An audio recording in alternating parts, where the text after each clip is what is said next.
बिस्मिल्लाहिर्रहमानिर्रहीम।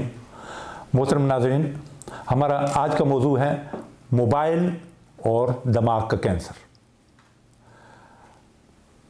हमें mobile phone बहुत ज़्यादा सहूलियात मुहैया करता है और हमें उससे लगाव है, और लगाव क्यों ना हो, क्योंकि इस 5 इंच ने पूरी दुनिया अपने अंदर समेट रखी है। दुनियावी मालूमात, किताबें, इल्म सब कुछ इसमें मुहैया है। गूगल पे सर्च करके हर चीज़ के बारे में जाना जा सकता है। गूगल आपको रास्ते भी बताता है और रास्ते में मुयस्सर सहूलियात भी बताता है। यूट्यूब हर चीज़ के बारे में आपको वीडियोस मुहैया करती है। मोबाइल पे एम्बुलेंस बुलाकर आप इंसानी जान बचा सकते हैं। जो अहम बात है वो ये है कि क्या हम इसके आदी या एडिक्ट तो नहीं हो चुके। इसमें अच्छी इल्मी बातें भी हैं और बुरी बातें भी हैं। अच्छा इस्तेमाल इसमें तरक्की की तरफ ले जाता है और बुरा इस्तेमाल तनज़्ज़ुली और तबाही की तरफ ले जाता है। 2 सवाल पूछता हूँ जिनसे मालूम हो जाएगा कि आया आप मोबाइल के एडिक्ट हैं या नहीं।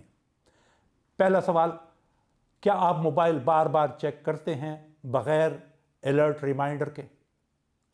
दूसरा सवाल, क्या मोबाइल से 15 मिनट दूर रहें तो आपको मुश्किल होती है?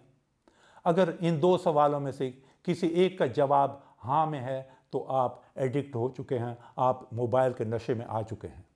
अगर ऐसा है तो इससे जान छुड़ाएं, क्योंकि ये एडिक्शन आपको और आपके बच्चों को बहुत नुकसान देने वाली है।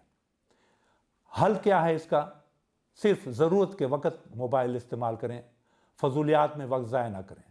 बच्चों के मुस्तकबिल को ख़राब होने से बचाएं, ये वालिदैन की ज़िम्मेदारी है। बच्चे या स्टूडेंट्स जिस्मानी खेल कूद की तरफ ज़्यादा जाएं मोबाइल के मुकाबले में। पहले जो बच्चे मैदानों में खेलते हुए नज़र आते थे, गलियों में खेलते हुए नज़र आते थे, वो आजकल मोबाइल के वीडियो गेम्स और बाकी चीज़ें खेल रहे हैं और बुराई की तरफ जा रहे हैं। रही बात कि आया मोबाइल कैंसर पैदा करता है या नहीं, बहुत कम लेवल पर इससे रेडिएशन निकलती हैं, लेकिन अमेरिका की जो नेशनल कैंसर इंस्टीट्यूट है उनके मुताबिक मोबाइल से निकलने वाली शुआएं कैंसर पैदा नहीं करती।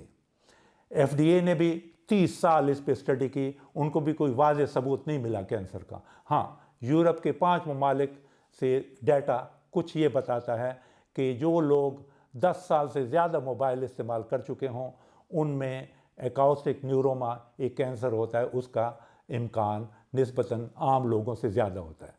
तो किस्सा मुख्तसर ये नाज़रीन कि हमें मोबाइल का सिर्फ ज़रूरत के वक्त इस्तेमाल करना चाहिए, कम से कम इस्तेमाल करना चाहिए। मेरी दुआ है कि अल्लाह ताला आपको हमेशा अपने हिफ्ज़ व अमान में रखें। सुनने का बहुत शुक्रिया डॉक्टर नाज़मुद्दीन को मलिक। इजाज़त, अल्लाह हाफ़िज़।